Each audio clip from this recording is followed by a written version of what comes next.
नमस्कार दोस्तों, MH48 में आपका स्वागत है। चलो कहानी के तरफ चलते हैं।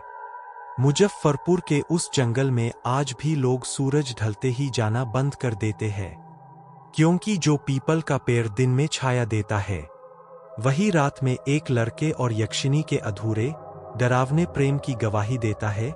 मुजफ्फरपुर से कुछ ही दूर एक घना और अंधकार में जंगल फैला हुआ था।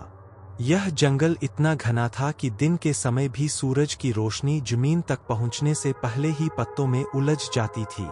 ऊंचे ऊंचे पेड़, जड़ों से निकली स्याह परछाइयां और हवा में तैरती अजीब सी नमी, सब मिलकर इस जगह को भयावह बनाते थे। इस जंगल के ठीक बीचों बीच खड़ा था एक विशाल पीपल का पेड़। उसकी जड़ें जमीन को जकड़े हुए थीं, मानो किसी को कैद कर रखा हो। गांव वाले कहते थे, रात में उस पेड़ के पास मत जाना, वहां से औरत के रोने और हंसने की आवाज एक साथ आती है।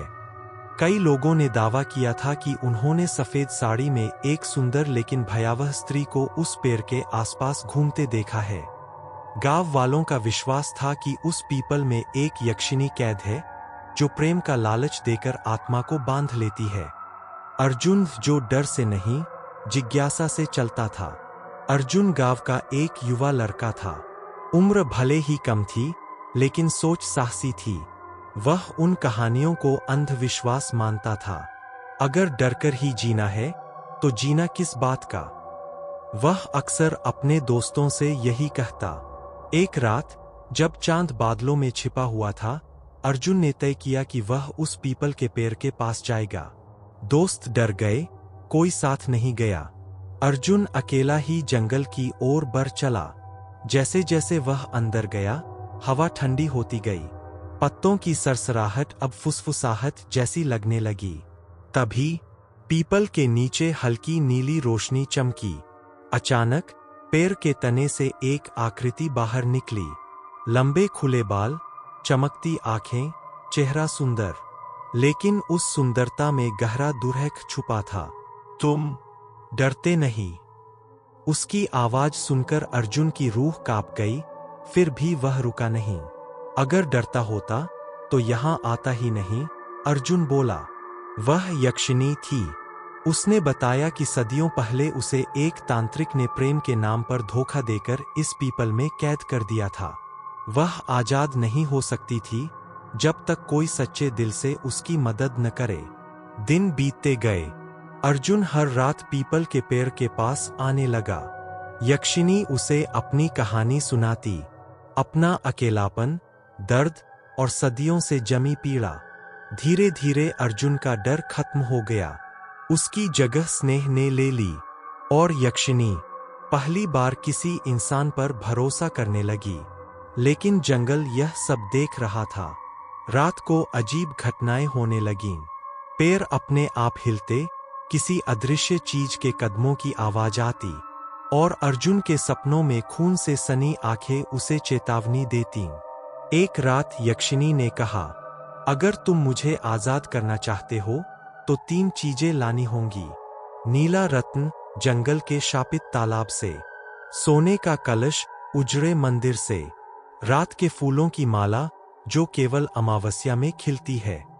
अर्जुन जानता था यह आसान नहीं होगा, लेकिन प्रेम अब डर से बड़ा हो चुका था।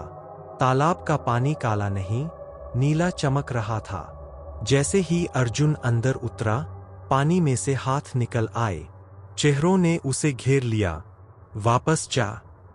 लेकिन यक्षिनी की आवाज गूंजी, डरो मत। अर्जुन ने रत्न पकड़ लिया। तालाब चीख उठा। मंदिर में प्रवेश करते ही दीवारों से खून टपकने लगा। मूर्तियों की आंखें हिलने लगीं। जब अर्जुन ने कलश उठाया, मंदिर के द्वार अपने आप बंद हो गए। लेकिन यक्षिनी की ऊर्जा ने रास्ता खोल दिया।